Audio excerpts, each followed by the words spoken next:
Once around the park, James, and don't spare the horses.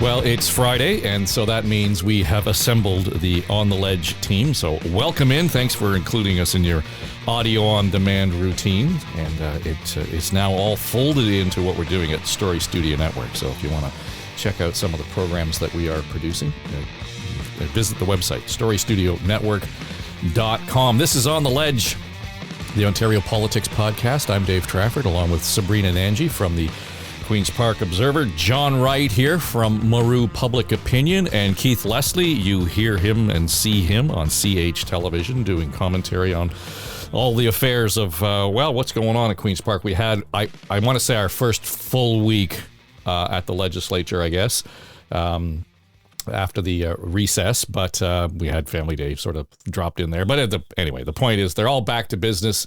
And Keith, I think there are a few interesting developments that we want to talk about. But I think the most interesting thing that popped into my feed yesterday was the prospect of Jeff Lehman, the mayor of Barrie, running for the Liberal nomination up there. And if he gets that Liberal nomination, he will run against the current Attorney General.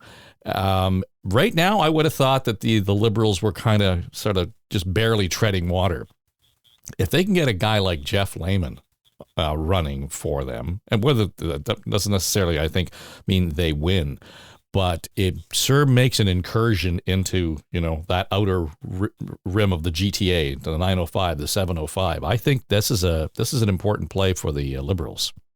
This man has a reputation locally. And it's one to run up against the attorney. It's very interesting. It's going to be an interesting race. As you say, it doesn't mean we're saying this is in any sense a foregone conclusion. It's a quality candidate for the Liberals, perhaps has a higher profile than the leader at this point, because Mr. Del Duca still really is not known by most Ontarians. And he has very hard time getting into any stories, really, because he's just he's not there physically. He's a non-entity. He's just a Zoom call, and it doesn't really work for an opposition leader. But the Liberals are still a force to be reckoned with. I think John's polling shows that. The NDP are the official opposition still, but will they be able to hold on to that, or can they challenge the PCs? I think the Liberals are still going to be a major force, and this is a real indication of why they can be that major force. But they've got to, they too are in the House as an independent party and really don't have much of a say in things. So it's tough for them as well. But this is you keyed on a real smart thing for them to do, get that quality candidate in that important a riding, because that's where it's going to be fought. We know the 905. Why are the 400 tolls coming off in a couple of the highways? Why are the license tags? It's all about the 905. It's all about those commuter ridings. This is where they're going. Yeah, John, it's interesting to me, too, that the mayor has been so, I don't want to say transparent. I would expect him to be transparent, but, clearly saying, I'm all in. If I'm going to do this, I'm all in. So I will not be running for the mayor. Don't hold my seat kind of thing. Yeah, we're going to see lots more of these candidates suddenly popping up now for the Liberals, especially. I think there's a sense that there is a vulnerability to Mr. Ford. I think there's at least an agenda where the Liberals will not necessarily play up Mr. Del Duca, but I think make it a very local campaign. Make it something that's really close to home, where the personalities and you're going to make some choices based on that. Clearly, we haven't seen the budget yet, which will lay out the main portions of the planks. But the polling seems a bit tighter, more of a plurality at the moment than it does a sure thing. And I think there will be more local candidates come forward that are better known compared to the last campaign, where you really didn't know many of the Conservative candidates at all. But this time, I think it'll be much more mined. Is that a better word? Mined, where they've gone in and they've found the right people to run for them. So it'll be interesting. Sabrina may have more insights on some of those candidates, but my sense is that's where the Liberals will be headed. Yeah, I know you keep track of the nomination process, as tedious as it may be, Sabrina, right across the province. At what point do you think that a candidate like Jeff Lehman was being coaxed, or is this something that he thought, okay, the time is right for me? And I expect it might be a combination of both, but do you get a sense that there was a ground game to say, push him out in front of people? Yeah, absolutely. I mean, the way these things work, it might be inside baseball to some, but I will argue nominations are basically like the gateway to our democracy, especially at the provincial and federal level. You know, you've got all the added benefits and resources and recognition that comes with having a party behind you. So nominations can get really contentious. And, you know, with Jeff Lehman just kind of coming out and saying he intends to run for the nomination, like you have to pay attention to that language. There was a news release, you know, with Stephen Del Duca saying, I don't want anyone else but Jeff, like he's the best candidate to fight Doug Ford and, you know, represent our vision, blah, blah, blah. So he's got, you know, Del Duca's blessing there. Del Duca does have the power to appoint some candidates. And it seems like that's kind of what's happening here. You know, Lehman will run unopposed. He's basically going to be crowned the candidate. But this is PC territory. Like before Doug Downey, the Attorney General, you know, who's got like a high profile position, which I'm sure is you know, appealing to constituents in the Barrie area. Like it was Patrick Brown's territory, Garfield Dunlop, like this is PC territory, but obviously a high profile candidate, a star candidate, you know, 3-term mayor, that's going to be some competition. And definitely I think it puts that area in play. The funny thing here is that even though Lehman said he's not going to seek another term as mayor, he could technically do it because if you lose provincially in June, you could run again municipally. I am kind of waiting to see, you know, which other conservatives or other, you know, politicians that decide to go that route.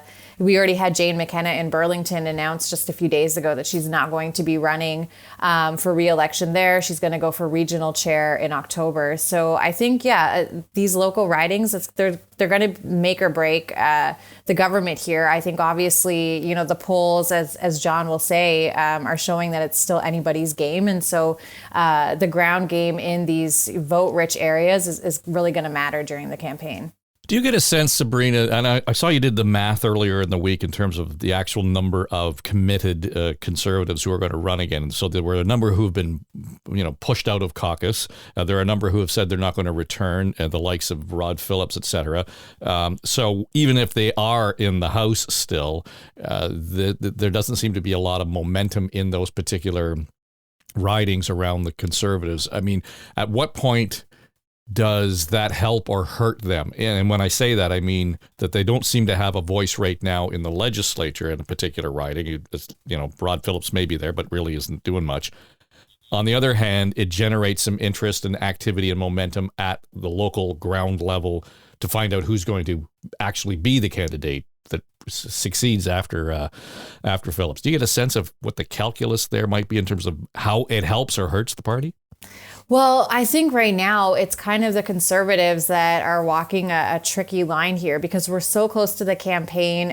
You mentioned Ajax and Rod Phillips. Like that seat is empty right now. And Rod Phillips is a high profile guy. They've you know, had the Liberals and the NDP have had their candidates. Okay, the NDP had to walk back Steve Parrish, the former mayor's. You know, he's no longer going to be the candidate for them because of the controversy around that whole Nazi street naming and renaming drama. But you know, the Liberals, like we were saying before, they've had the most ground to make up here because they were decimated and didn't have as many incumbents as the other parties. So they've been nominating candidates fairly quickly, whereas, you know, in the meantime, while we've had all these resignations, incumbents saying they won't run again on the Conservative side, the Liberals and, you know, to some extent the NDP have had their candidates on the ground there, you know, knocking doors, making phone calls.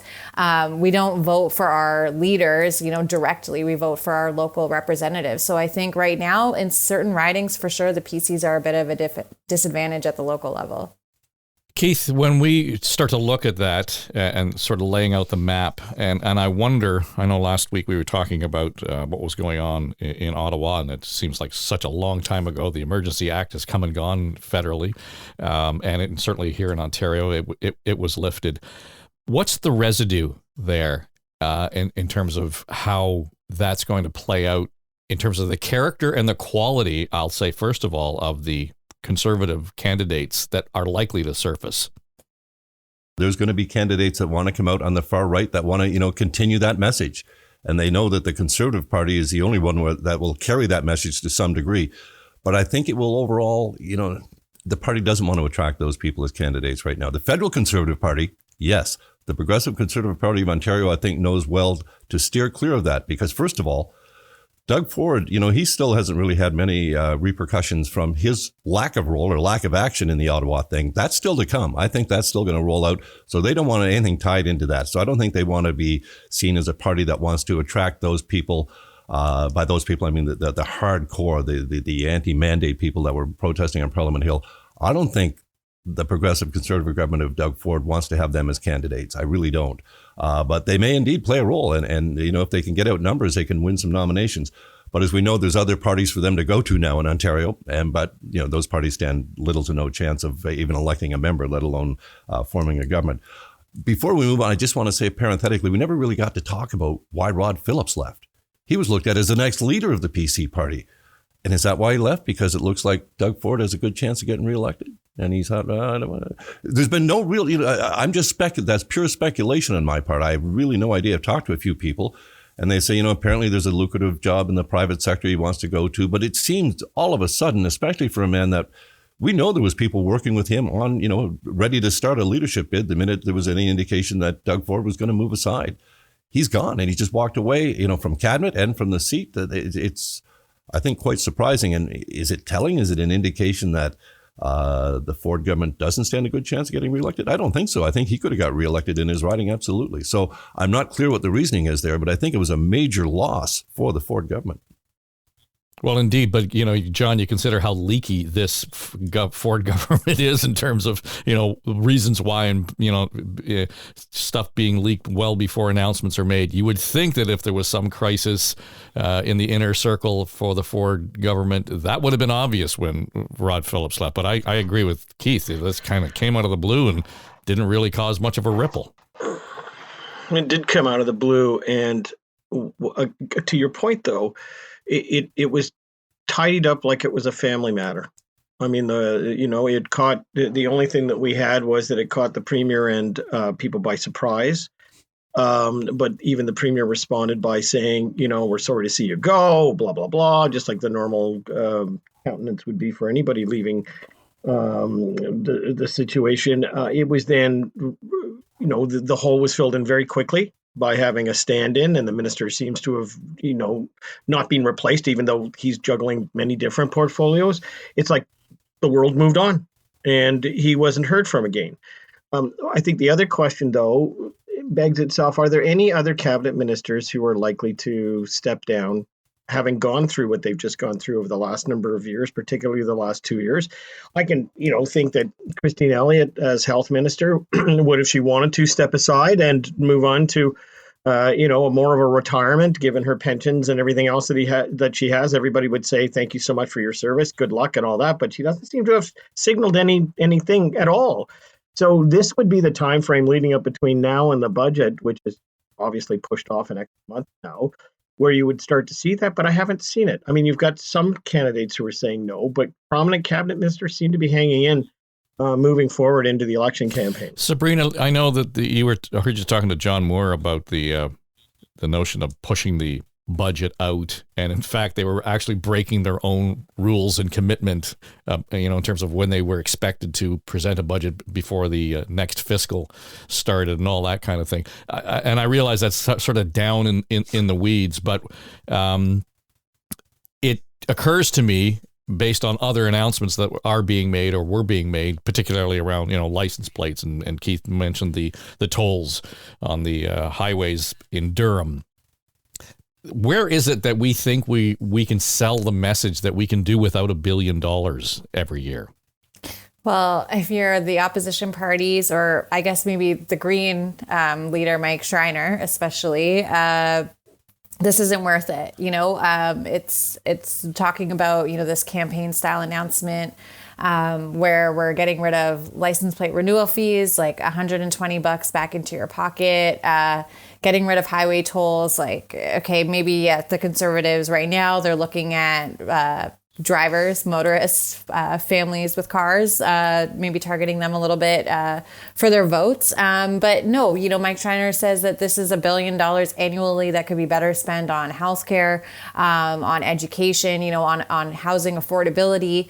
And it was kind of surprising to see, Andrea Horwath, the opposition leader, kind of side with Ford on this too. So obviously, I think that's just a big sign that everyone knows, pocketbook issues, they're top of mind for the public. So we're going to hear a lot more of that when it comes to these flashy campaign promises. Whether or not it gets people out to the polls, I guess that remains to be seen. But I think this is going to be kind of tricky, and it'll be interesting to see how Andrea Horwath plays this. Like, obviously in 2018, they kind of veered towards the center as opposed to going more left. We've kind of seen some more lefty, if I can call them that, policies from the Liberals, bold things like, a 4-day work week pilot, bringing back the basic income experiment, that type of stuff. So, expect a lot more of that. But I think also with this budget delay, that's going to give the PCs a chance to run on whatever election goodies are in that. And obviously it'll be coming out as late as April 30th. My guess right now is April 28th. That's the last Thursday before this new deadline, self-imposed deadline. And that's just a couple of days before the campaign starts. So, that'll be fresh in people's minds. We didn't get a costed platform from the PCs in 2018. So this will probably be, a part of their platform as well. It'll be a huge part of it. But I think, just quickly on the Rod Phillips drama, I do have a bit of gossip there. I mean, I was actually hearing the opposite of maybe what Keith suspected, is that, he was worried about his seat and being able to hang on to it. Obviously, Ajax is a bit of a swing. It's had Liberal representation for a long time before Rod Phillips. And that was part of it, because I think the most shocking thing for Conservatives that I've talked to is that not only did he step back from cabinet, but he left Ajax, without a representative for a few months. So, my kingdom to be a fly on the wall in these caucus and cabinet meetings. But yeah, stay tuned for more gossip, I guess. Can I jump back to the license before we move on from that? Because one key point was that, and this is a bold move that will get people to the polls, the rebates. It's not just stopping it going forward. Rebates to March 2020, and the checks are coming by that same end of April, just a week before the election campaign starts. I remember I used to talk at college at journalism classes, and I would ask them quizzes to give away Canadian Press style guides because they all had to buy them. And I would ask them to name me a cabinet minister other than the premier, and rarely could anyone do it, except for the year Ernie Eves sent everybody $200 checks. Every student knew who the finance minister was that year. This will be very effective. And as Sabrina noted, what do the opposition parties say about it? No, we're going to keep hitting you with that $120 a year. Or as Premier Ford, the car-loving man that he is, well, most families have two cars, clearly in his mind, so it's $240 a year. It's so driven by the election, so 905, but the rebate checks themselves, that's beyond bold, to literally straight up and just buying your votes. I'm not sure how much of an impact it's going to have. I mean, to the common person, will $120 buy their vote? I don't think so. And secondly, I know it's going to be part of a package coming up with a budget, which is all about cost of living, and we're waiting for that, and it'll roll into the campaign. It'll just be one more plank, but I don't know. There's something out there with the electorate. I wouldn't take anything for granted. I think that, the electorate is pretty cynical about what politicians are up to nowadays. So I don't say that this is a slam dunk in any means. But more importantly, I don't think the opposition leaders and their parties have been terribly good at responding to this sort of stuff.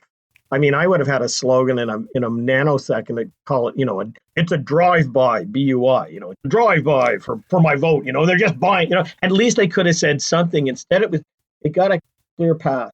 Like, this was a throw into the end zone. Carol Mulroney making the announcements. They had the social media going there. Everything was good. Talking about the investment in the economy and stuff like that. It just, again, if you're going to be on your game nowadays, you got to have a responsiveness, because you're in you're in the war zone. Sort of steal it from the Ukraine and Russia at the moment. I didn't mean it that way, but you're in the political war zone right now. You're headed towards this. Everything should have a heightened perception of what's going on. I didn't see an effective response to this at all. It was just kind of like there and everybody moved on. So I don't know whether or not they're keeping their powder dry for the election campaign, but I thought this was an easy pushback in some ways, at least to their whatever their own thematics are going to be, and it just never materialized. Well, my response would have been, that doesn't even buy you a cup of coffee today. $120 a year is less than 33 cents a day.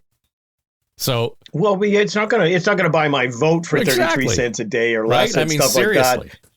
That's what you think my vote is worth? 33 cents a day? No, but to people who don't pay any attention to this stuff. Right. And that's, let's face it, the majority of people.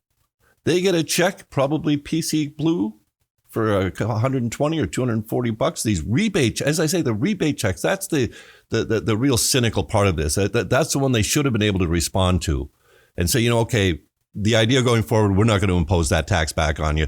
But this rebate check, come on, that's really egregious. And as you say, it was also leaked. So why weren't they prepared to respond better to the opposition party? Because all this they like to leak everything. This was leaked.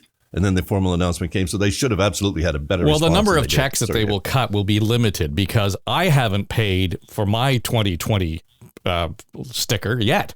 So I haven't even paid for it over the last 2 years. So I'm not going to get a rebate, right, for my 2 years worth of ticket. And now they're just going to tell me I don't have to pay for it at all. So good point. At that stage, I think that there are going to be very few people who are really going to get that check. Relatively to the number of cars that are out there. So we're still losing the money. I mean, there's no question about that. We're not getting that revenue.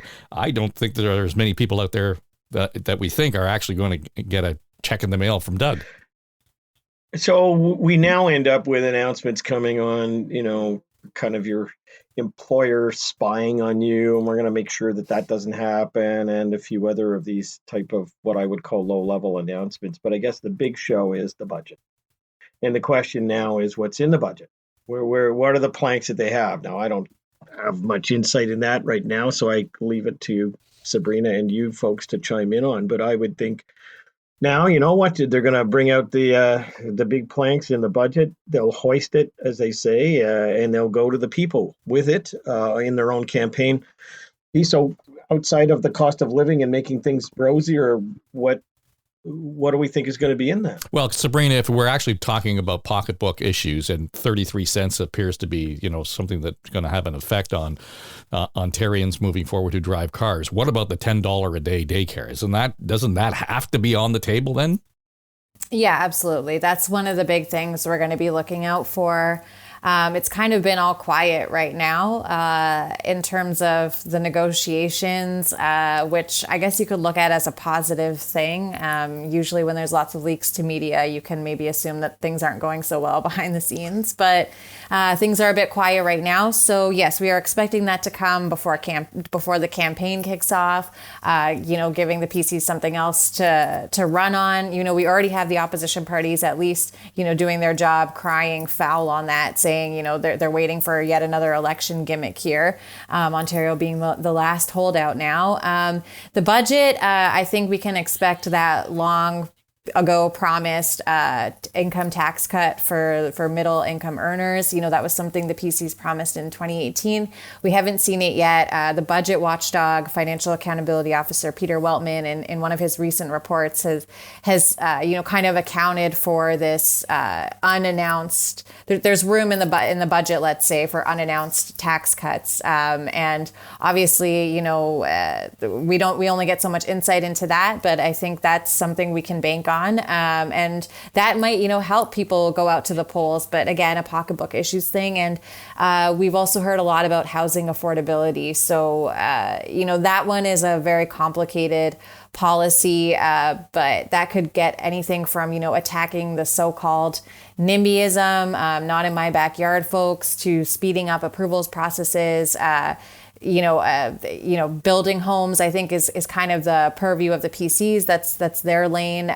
So it'll be interesting to see how the other parties get around that. But I think, buying your first home for some of not even so young voters right now, like how all the parties tackle that in terms of policy, I think is one thing I'm going to be looking out for. But expect to hear a lot about recovery, COVID's behind us, what happens next. The PC's days of austerity are behind us. I don't think there's much appetite for that, even from, the Conservatives' own base. I don't think there's any appetite for cutting the gravy, so to speak. And the PCs, we can see, they've changed their tone. They're calling themselves the party that says yes. They're pumping up big highway and infrastructure announcements. Those things tend to be popular at election time, but I think it'll also depend on where we stand in terms of the COVID situation. Like we've seen the public, get angry at Doug Ford when hospitalizations are high, things are shut down. So hopefully if things stay on track, this is going to be the PCs to win. But there's 2 points on that. Number one, you're right, Sabrina. The call to the 905 came with the dropping of the tolls on the highways. This is rather than them saying we're going to build highways. When they did say that they were going to build the highways, and there was a pushback saying, "We'll just drop the tolls." Well, now they've done some of that. So that's one good response that they've been able to put in their pack, and they can move forward. But the other side of this is, in fact, how quickly they've reduced all of the requirements that we've had around COVID. The masking's coming off. It's now going to be. I did all the polling that I released on that, and found that the public, basically 2/3, was willing to move forward and live their lives. It's kind of like we're not going to run from it. We're going to run into it, and we're going to live with it, and all that sort of stuff. But I was a bit surprised at how quickly everything is being dropped. I thought that the public would kind of walk into this in a phased in way, and the government clearly, or Dr. Moore has basically signaled that's not going to be the case. However, a report this morning shows if you look at fecal wastewater, not that I do that every morning, but it's now starting to pick up another wave, which means that within the next 30 to 45 days, we may be back into something that has a big impact on the system, because this variant is inbound from the West Coast and maybe hitting us around, within the next 30 to 45 days. So, let's not make any pretense. COVID is here for a while. The impact on our healthcare system or on our schools could be significant. It could come, anytime because of a variant. And then we're back into, well, have you got your booster? Have you got your shot? How's the impact on the local homes where elderly people are? That's still a tripwire. It's still out there, and it could land at a certain point leading into the campaign. So I still think that it's worth bearing a watch on that, because it may play into, again, this haste to take things forward that the government is playing. That card, it may work out okay, but on the other hand, it's a pretty significant thing if you go into an election and it's right in your rear view mirror, right in your front. The other thing to consider is that we've got March break coming too. And so, a number of the travel restrictions have been lifted.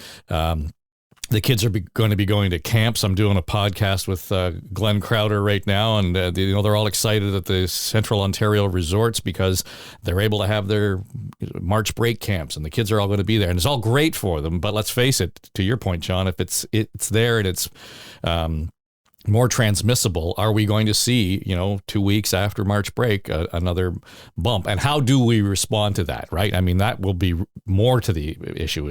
We can see it coming. I think, Keith, it's going to be how will we move through that mini wave, if that's in fact what we get?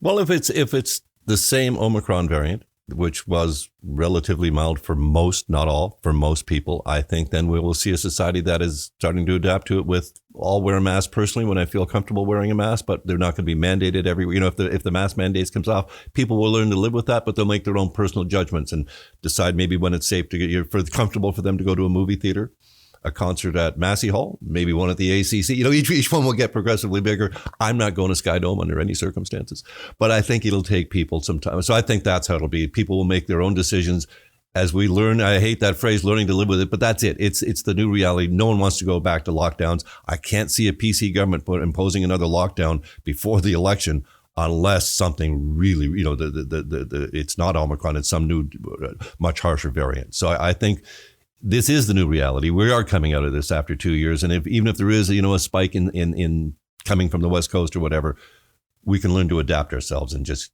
carry on and return to as normal a life as we can get. Yeah. Okay. Well, we'll finish on that note, shall we? Because we'll want to keep an eye and an ear on things as they develop, certainly federally and provincially.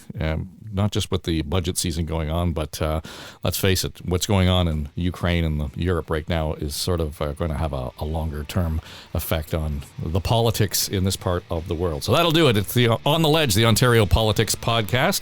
Thanks to Sabrina Nanji, John Wright, Keith Leslie. I'm Dave Trafford. We appreciate your taking time to make us part of your audio on-demand routine.